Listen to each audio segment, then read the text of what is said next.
Have you seen the word gauge in a crochet pattern before and have no idea what it means? In this video, I'm going to teach you about gauge. So I'm going to use one of my sweater patterns as reference, shameless plug, you can get this on Etsy. So you can see in the supplies it says to use a 6mm hook or whatever size needed to obtain gauge. And then for gauge it says 13 stitches by 16 rows of single crochet is a 10 by 10 centimeter square. So to make this gauge, we're just going to make rows of single crochet. Now it said 13 stitches, but we're actually going to start with more stitches than that. So I chained 17 and then work in that first stitch from the hook. So I'll have 16 single crochet across. And then I made more than 16 rows. I made about 19 rows. And then you just want to take a ruler and measure out 10 centimeters on your gauge and count how many stitches fall into that 10 centimeters.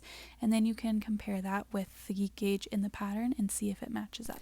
And do the exact same thing for the rows. If you have more stitches or rows within the 10 centimeters than the gauge says, then you'll need to size up a hook, and then vice versa. If you don't have enough stitches or rows, then you'll need to size down a hook so that your stitches are a bit tighter.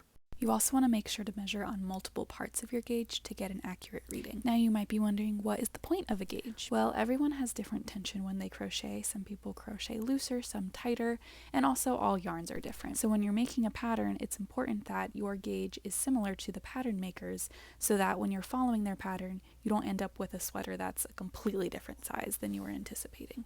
I know it's easy to skip the step of making a gauge, and I've definitely done that before, but it is worth it to take the extra time to make sure your project comes out right.